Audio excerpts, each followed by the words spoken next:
नमस्कार। कोरोना से जुड़े इस खास शो अफवाह बनाम हकीकत में आपका स्वागत है। मैं हूं अदिति राजपूत।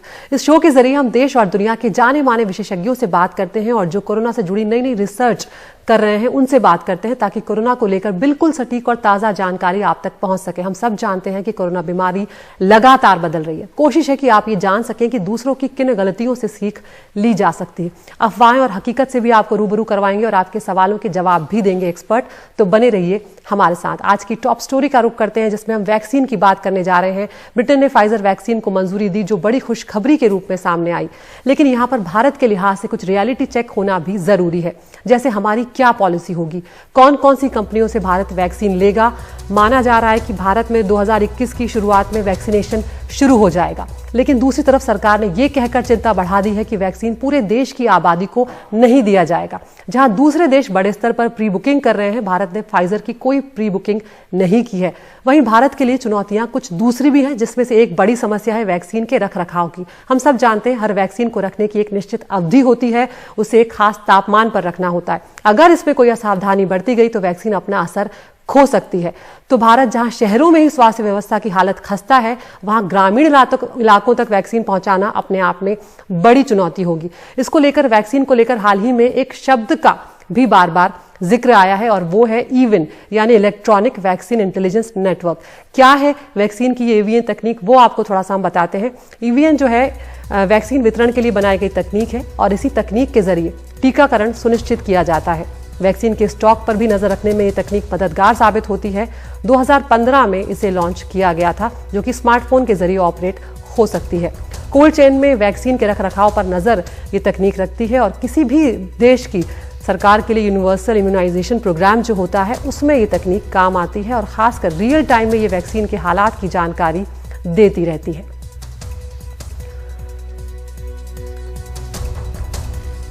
और इस मुद्दे पर हमारे साथ बातचीत करने के लिए हमारे साथ दो मेहमान जुड़ रहे हैं। डॉक्टर टी सुंदरमन है, ग्लोबल कोऑर्डिनेटर है पीपल्स हेल्थ मूवमेंट के, और डॉक्टर जी.सी. खिलनानी है, चेयरमैन है PSRI institute of pulmonary critical care and sleep medicine के। आप दोनों का बहुत बहुत स्वागत है। डॉक्टर सुंदरमन, सबसे पहले मैं आपसे ही यहाँ पर जानना चाहूंगी कि किस तरह से जो ग्राउंड पर दिक्कतें हैं वैक्सीन को लेकर, उनके बारे में जानना चाहेंगे, क्योंकि टेम्परेचर एक अलग प्रॉब्लम होता है, रखरखाव एक अलग प्रॉब्लम होता है, स्टोरेज एक अलग प्रॉब्लम होता है। तो भारत के लिहाज से क्या क्या चुनौतियां हैं? देने में काफी अनुभव है अभी, और ये कोल्ड चेन अगर देखें तो आज जो बना हुआ है बच्चों को, और खासकर 1 साल के कम उम्र के बच्चों के लिए है, उसके ऊपर की 1-2 वैक्सीन लगता है और प्रेग्नेंट वुमन को 1 या 2 टीके लगते हैं। बस ये बहुत सीमित पॉपुलेशन के लिए बना हुआ कोल्ड चेन है। अब यहां से लेकर अगर हम मान जाए कि 30 से 60% हमारे सारा पॉपुलेशन को हमें वैक्सीनेट करना है, तो कोल्ड चेन को भी अभी हम कम से कम 10 गुना बढ़ाने की बात हो जाती है, जो कि बहुत हमारे लिए मुश्किल चीज है। और दूसरी बात यह है, और ये समझने की बात है, कि हमारे कई राज्य में आज बच्चों के लिए भी जो कोल्ड चेन की कैपेसिटी है वो करीब करीब 50% में है। मैं बोल रहा हूं यूनिसेफ के सन 2018 की रिपोर्ट से, और वो देख रहे हैं कि वहां कोल्ड चेन इवन मीजल्स के लिए और हमारे एमएमआर और बेसिक वैक्सीन के लिए बच्चों के लिए कम पड़ता है। यहाँ की जहाँ आइसलैंड रेफ्रिजरेटर और रेफ्रिजरेटेड वैन आपको तमिलनाडु जैसा या केरल जैसा में 30,000 में एक मिल जाएगा, तो वहां 2 लाख के लिए एक डेपो बन जाता है। और न केवल हमारे वो आइसलैंड रेफ्रिजरेटर और डीप फ्रीजर की बात है, उसको एक जगह से दूसरा जगह ले जाने के लिए रेफ्रिजरेटेड ट्रक्स और वो इंसुलेटेड ट्रक्स, वो स्पेशल ट्रक्स, उसका स्टेट स्टोर के लिए walk in coolers, walk in refrigerators, जो बड़े बड़े warehouses, refrigerated warehouses है जहां ये वैक्सीन स्टोर किया जाता है, यह भी आज बच्चों के लिए कम पड़ रहा है, 1 साल के बच्चों के लिए।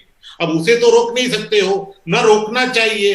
अगर कोविड-19 की वैक्सीन आके उन वैक्सीन को डिस्प्लेस कर देंगे तो बहुत बुरा होगा, बहुत बुरा होगा, और ये तो सोचना भी नहीं चाहिए, और मैं नहीं सोचता हूँ कि सरकार सोच रहा है। बिल्कुल। डॉक्टर खिलनानी भी है, डॉक्टर साहब हमारे साथ, एक बार हम उनके पास भी चलते हैं। यहाँ पर डॉक्टर खिलनानी, आपसे यहाँ पर ये जानना चाहूंगी कि क्या आपको लगता है कि कहीं जिस तरह से वैक्सीन का ट्रायल चल रहा है उसको लेकर साफ तस्वीर भारत में कम से कम सामने नहीं आ रही है? क्या आपको लगता है सरकार की पॉलिसी और क्लियर होनी चाहिए, जनता के सामने ज्यादा से ज्यादा जानकारी आनी चाहिए? देखिए, तस्वीर सामने तब आएगी जब स्टडीज पूरी होंगी। अभी फेज 3 ट्रायल कोवैक्सीन का चल रहा है, 25 सेंटर्स हैं, 20,000 वॉलंटियर्स को वैक्सीन दिया जाएगा। उसके बाद इंजेक्शन के बाद उनके एंटीबॉडीज टेस्ट होते हैं और उसके बाद रिजल्ट आएंगे, तभी तस्वीर सामने होगी। ऐसे तस्वीर कैसे आएगी जब तक पूरी ट्रायल पूरी नहीं हुई।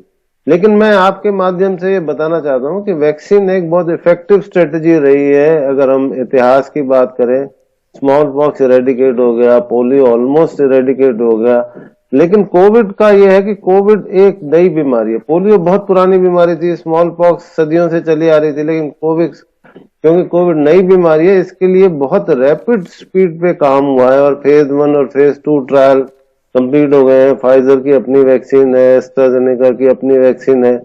भारत की ने बहुत स्पीड से काम किया और भारत सीरम ने आईसीएमआर से, नेशनल इंस्टीट्यूट ऑफ वायरोलॉजी ने एक कोवैक्सीन तैयार करी है जिसको कि 50 to 60% इफेक्टिव माना गया है।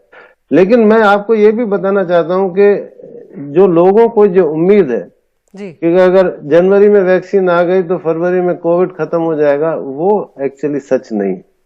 क्योंकि जो वैक्सीन की एक तो एफिकेसी जो है, जो भारत की वैक्सीन है वो 60% बताती है, जो फाइजर वालों क्लेम करते हैं वो 90%, एस्ट्रा की वैक्सीन 70%। और ये माना जाए कि जो दुनिया की जो पॉपुलेशन है वो 7 बिलियन है। जी और ये भी एनविसाज किया जाता है कि वैक्सीन मिलते मिलते सालों लग जाएंगे सबको। बिल्कुल। इसमें प्रायोरिटी लिस्ट तैयार है हेल्थ केयर वर्कर्स की, एल्डरली ससेप्टेबल पॉपुलेशन की। डॉक्टर खिलनानी, यहाँ पर आपसे मैं ये भी पूछना चाहूंगी कि अगर पूरी आबादी को वैक्सीन नहीं दिए जाने की बात अब सरकार कर रही है, जो कि अभी परसों प्रेस कॉन्फ्रेंस में सामने आई, तो क्या आपको लगता है कि वो ठीक होगा? जिनको वैक्सीन दिया जा रहा है वहां तक तो ठीक है, जिनको नहीं दिया जा रहा है क्या वो वल्नरेबल नहीं हो जाएंगे? फिर जो मैं कहना चाहता था वो आपने अभी पूछ लिया, तो मैं ये बताना चाहता हूँ कि एम क्या होता है। इस समय दुनिया के 90% लोग ससेप्टेबल है, मतलब 10% लोगों को लोग जो है ना वो किस समहाव वो इम्यून है, क्योंकि या तो उनको सब क्लिनिकल इन्फेक्शन हुआ है या इन्फेक्शन कोविड हो चुका है, तो हम सोचते हैं कि वो इम्यून है। हमारा उद्देश्य ये है कि वैक्सीन और इन्फेक्शन मिला के 60 से 70% आबादी अगर इम्यून हो जाती है, यानी एंटीबॉडीज उसमें बन जाती हैं, तो उसको हम हर्ड इम्यूनिटी कहते हैं।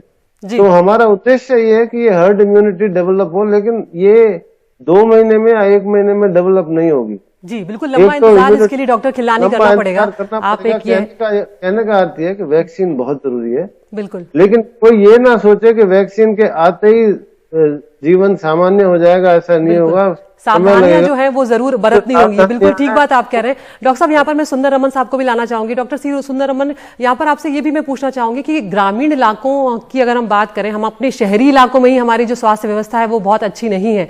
ऐसे में कई सारी दूसरी दिक्कतें भी वैक्सीन को लेकर आने वाली है, जब गाँव के लोगों तक उसे पहुंचाना होगा। पहले तो मैं वो पहुंचने के पहले एक बात मैं रखना चाहता हूं कि क्या ये जो नया वैक्सीन आ रहे हैं वो हर्ड इम्यूनिटी दे सकते हैं, ये अभी तय नहीं है।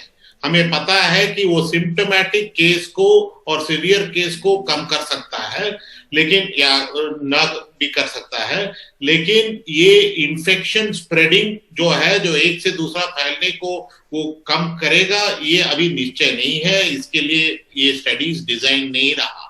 और ये सही बात है जो हमें पहले कह रहे थे कि इसे जून तक अगर कोवैक्सीन आएगा, उसके बाद उसे फील्ड में ले जाना मुश्किल है। आज जो वैक्सीन आ रहा है फाइजर और मॉडर्ना का, और उसमें खासकर फाइजर का, जो -70 डिग्रीज की बात कर रहे हैं, ये तो हमारे देश के लिए करीब करीब नामुमकिन है। 1-2 जगह में जहां रिसर्च लेबोरेटरीज है वहां लग जाएगा, लेकिन इससे लेकर हम शहर में ही पूरा देने में हम सक्षम नहीं हो सकते हैं।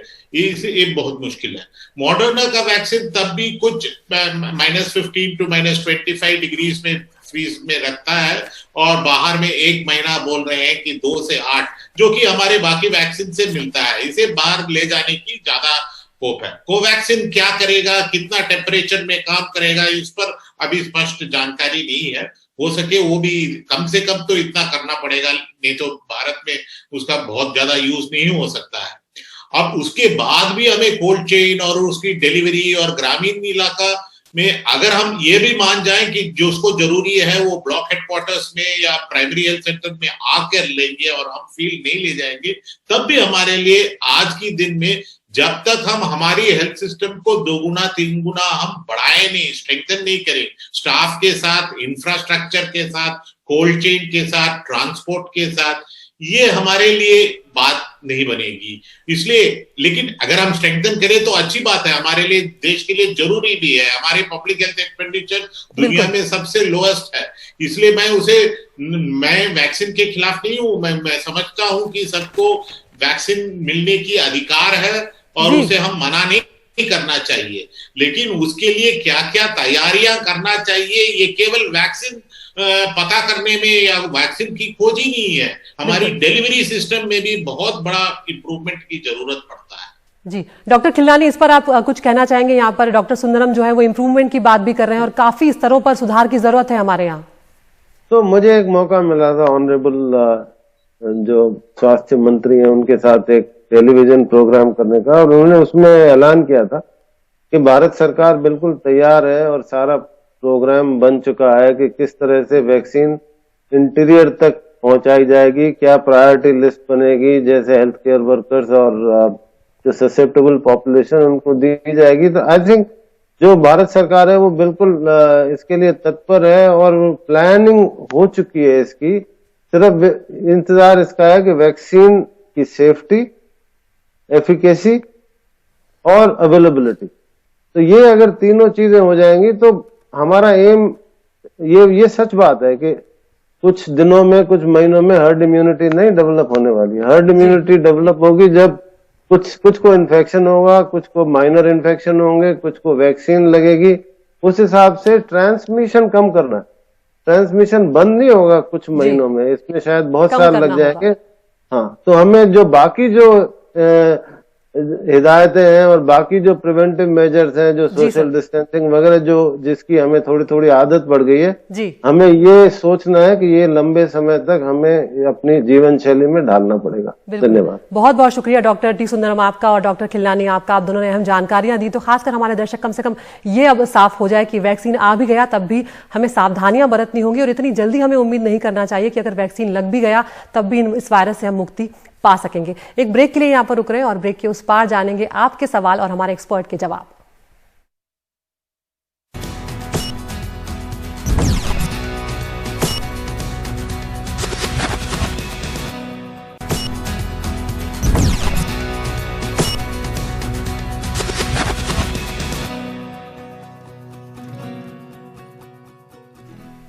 ब्रेक के बाद आपका स्वागत है और अब वक्त हो गया है आपके सवालों का। और हमारे साथ आज एक्सपर्ट हैं डॉक्टर ऋचा सरीन, कंसल्टेंट है pulmonology and critical care, Fortis hospital, Vasant Kunj. Doctor साहब बहुत बहुत स्वागत है आपका। पहला सवाल ले लेते हैं, अतुल हैं दिल्ली से, वो अपना सवाल पूछेंगे। कोरोना के केसेस में कुछ लोगों के लिए तो सिर्फ ये सर्दी जुकाम है, बट काफी लोगों के लिए ये जानलेवा साबित हो रहा है, ऐसा क्यों? जी, तो ये एक इम्पॉर्टेंट सवाल है। आई एम ग्लैड कि लोग अब इस बात को समझ रहे हैं कि कोरोना की सिवियरिटी वेरीड हो सकती है। 80 to 85% लोगों में या तो एसिम्प्टोमेटिक इन्फेक्शन होता है या फिर माइल्ड फ्लू के जैसे इन्फेक्शन होता है, मगर 15 से 20% पेशेंट्स में ये सिवियर इन्फेक्शन होता है, sometime resulting in death also. So ये बहुत सारे फैक्टर्स पे डिपेंड करता है, जिसमें से मोस्ट कॉमन होते हैं कि आपकी एज क्या है, आपके कोमॉर्बिडिटीज क्या है। जनरली लोग जिनकी इम्यूनिटी कम होती है, जिनको डायबिटीज होता है, जिनको ब्लड प्रेशर की प्रॉब्लम होती है, जो कैंसर के पेशेंट्स होते हैं, जो लॉन्ग टर्म स्टेरॉइड्स पे होते हैं, या फिर जिनको underlying chronic kidney disease, dialysis वाले पेशेंट्स, या अंडरलाइंग रेस्पिरेटरी प्रॉब्लम्स या ऑलरेडी वीक लंग्स होते हैं, उन लोगों में डिजीज ज्यादा सिवियर हो रहा है। एंड एक और फैक्टर पे भी ये डिपेंड करता है कि जब 7 to 8 डेज के बाद, जब फर्स्ट वीक ऑफ इलनेस जो होता है वो वायरल रेप्लिकेशन का फेज होता है, जो सेकेंड वीक होता है उसमें बॉडी रिएक्ट करती है वायरस के अगेंस्ट। सो कुछ लोगों में ये एक हाइपर इम्यून रिएक्शन के जैसे होता है, तो उनमें भी ज्यादा फिर सिवियर इन्फेक्शन होता है। तो इसलिए कोई मतलब स्टैम्प के साथ नहीं बोल सकता कि यंग को सिवियर नहीं होगा या ओल्ड को ही सिवियर होगा। सो इसलिए हर किसी को प्रिकॉशन लेके चलने की जरूरत है, बिकॉज मोर्टेलिटी सारे ही एज ग्रुप्स में हो रही है। बिल्कुल। अगला सवाल ले लेते हैं, दिल्ली से प्रशांत हैं, वो अपना सवाल पूछेंगे। नमस्ते, मेरा नाम प्रशांत है और मैं दिल्ली का रहने वाला हूँ। मेरा सवाल आप सबसे यह है, क्या इस मुश्किल समय में अपने बच्चों को डेंटल अपॉइंटमेंट के लिए ले जाना सेफ है? जी, so thank you Prashant for a good and a very thoughtful question. इस समय बिकॉज अब हम ये जो प्रॉब्लम है ये थोड़े टाइम के लिए रहने ही वाली है, सो हमें न्यू नॉर्मल करके अपनी लाइफ को जीना पड़ेगा। जब तक कि कोई भी चीज जरूरी नहीं हो वो नहीं करनी है, लेकिन अगर आपके बच्चे को डेंटल एब्सेस हो रहा है या डेंटल कैरीज हो रही हैं तो आपको फिर अपने डेंटिस्ट के साथ अपॉइंटमेंट लेके आप उनको ले जा सकते हैं। बिकॉज सारे ही डॉक्टर्स आजकल सोशल डिस्टेंसिंग और बहुत ही सेफ्टी प्रिकॉशंस के साथ काम कर रहे हैं, लेकिन अगर बहुत जरूरी है डेंटल अपॉइंटमेंट के लिए तभी लेके जाइए। कुछ डेंटिस्ट आपका कोविड रिपोर्ट भी मांगते हैं before taking the appointment, because काफी क्लोज एक्सपोजर होता है। जो डेंटिस्ट होता है, the dentist is always wearing a mask, he will always be wearing a shield.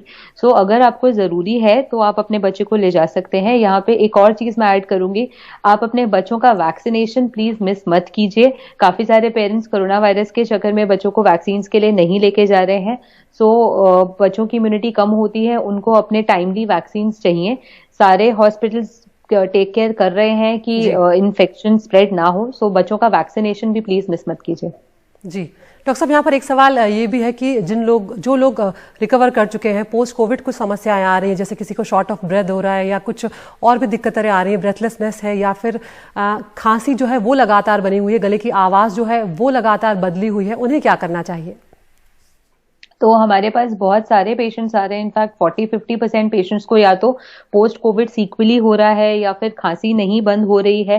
तो इसमें आपको एक बार जब आपका कोविड नेगेटिव हो जाता है तो आपको फिजिकली जाके अपने डॉक्टर के साथ मिलना है, बिकॉज कुछ लोगों में तो लंग में फाइब्रोसिस हो रहा है, उसके वजह से शॉर्टनेस ऑफ ब्रेथ, कुछ लोगों की तो ऑक्सीजन लंबे समय तक भी कम रहती है, उसमें फिर हमें अलग तरह से उनको मेडिसिन देनी होती है। कुछ लोगों के एयरवेज जो होते हैं वो हाइपर इन्फ्लेम्ड हो रहे हैं, चाहे उनको पहले से अस्थमा की प्रॉब्लम रही हो चाहे नहीं रही हो, बट हम काफी फ्रीक्वेंटली देख रहे हैं कि कोविड के बाद लोगों के एयरवेज हाइपर इन्फ्लेमेशन हो रही है उसमें, जिससे उनको लंबे समय तक खांसी बनी रहती है। ऐसे लोगों को हम इनहेलर्स वगैरह दे रहे हैं।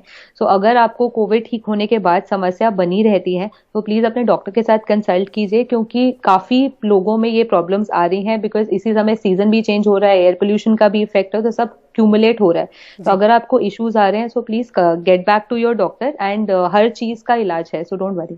बिल्कुल, बहुत शुक्रिया डॉक्टर ऋचा सरीना आपका हमसे जुड़ने के लिए, हमारे सवालों का जवाब देने के लिए। तो भले ही कोरोना से होने वाली दिक्कतें बहुत ज़्यादा हैं, बहुत पेचीदा हैं, लेकिन उससे बचने के उपाय बहुत आसान हैं। हाथ धोते रहिए, मास्क पहनते रहिए, अपना और अपनों का ख्याल रखिए। नमस्कार।